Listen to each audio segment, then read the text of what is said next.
Hello guys, നമ്മളിന്ന് പോകാൻ പോകുന്നത് കാരാപ്പുഴ ഡാമിൻ്റെ ഭാഗത്തോട്ടാണ്. വയനാട്ടിലെത്തിയ ഒരുവിധം എല്ലാ സ്ഥലവും എക്സ്പ്ലോർ ചെയ്യണമെന്നായിരുന്നു ഞങ്ങളുടെ ആഗ്രഹം. അതേപോലെ തന്നെ അവരുടെ പേരൻസ് ഞങ്ങൾക്ക് സാധിച്ചു തന്നിട്ടുണ്ട്. അപ്പം നമ്മൾ ഇന്ന് കാരാപ്പുഴ ഡാമിൻ്റെ ഭാഗത്തോട്ടാണ് ഉച്ചയ്ക്ക് ശേഷം പോയത്. അവിടെ നിന്ന് കിട്ടിയ ഏറ്റവും വലിയ എക്സ്പീരിയൻസ് ആയിരുന്നു ഈ ആകാശഊഞ്ഞാൽ. എൻ്റെ ദൈവമേ, കാണാത്ത ലോകങ്ങളെല്ലാം കണ്ടിട്ടുണ്ടായി. പക്ഷേ ഒരു കിഡിലൻ എക്സ്പീരിയൻസ് ആയിരുന്നു.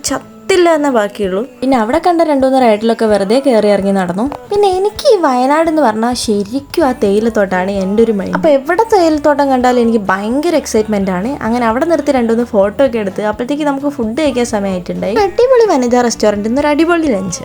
അവിടുന്ന് ലഞ്ചും കഴിഞ്ഞ് ഞങ്ങൾ നേരെ പൂക്കോട് തടാകം കാണാൻ പോയതാണ്. ഞാനിവിടെ മുന്നേ വന്നിട്ടുണ്ട്, പക്ഷേ ഇന്ന് പോയപ്പോൾ ഒരു സ്പെഷ്യലായിരുന്നു എല്ലാവരുടെയും കൂടെ പോയപ്പോൾ. അപ്പോൾ അവിടെ എത്തി ഒരു ഐസ്ക്രീം വാങ്ങി തിന്ന് നമ്മൾ നേരെ ബോട്ടിലേക്ക് കയറാൻ പോവാണ്. പെഡൽ ബോട്ട് എടുത്ത് തുഴയാനുള്ള ശക്തിയൊന്നും ഞങ്ങൾക്ക് ഇല്ലാത്തതിനെ കൊണ്ട് നമ്മൾ നോർമൽ ബോട്ട് എടുത്തിട്ട് അവിടെ മൊത്തം ചുറ്റി കണ്ടിട്ടുണ്ടായി. ഒരു അരമണിക്കൂറാണ് ബോട്ടിലെ ജേണി എന്ന് പറയുന്നത്. പിന്നെ അവിടെയുള്ള കുറച്ച് സ്ഥലങ്ങളൊക്കെ ചുറ്റി നടന്ന് കണ്ട് പിന്നെ കുറച്ച് നേരം അധികം നടന്നപ്പോൾ റെസ്റ്റ് ചെയ്യാൻ വേണ്ടി നമ്മൾ അവിടെ ഇരുന്ന്. അങ്ങനെ അവസാനം നമ്മൾ ആ വണ്ടി സ്റ്റാർട്ട് ചെയ്ത് നമ്മൾ ചുരത്തിലേക്ക് പോകാൻ നോക്കി. അപ്പോൾ ചുരത്തിലെത്തിയപ്പോൾ ഉണ്ട് അവിടെ ഒരാൾ നല്ല അടിപൊളിയായിട്ട് ഫോട്ടോ ഒക്കെ വരച്ചു കൊടുക്കുന്നു.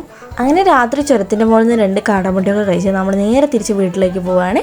അപ്പോൾ ഇന്നത്തെ ദിവസം ഇവിടെ കഴിഞ്ഞിട്ടുണ്ട്. പുതിയൊരു വ്ളോഗായിട്ട് വരുന്നവരെ ബൈ ബൈ.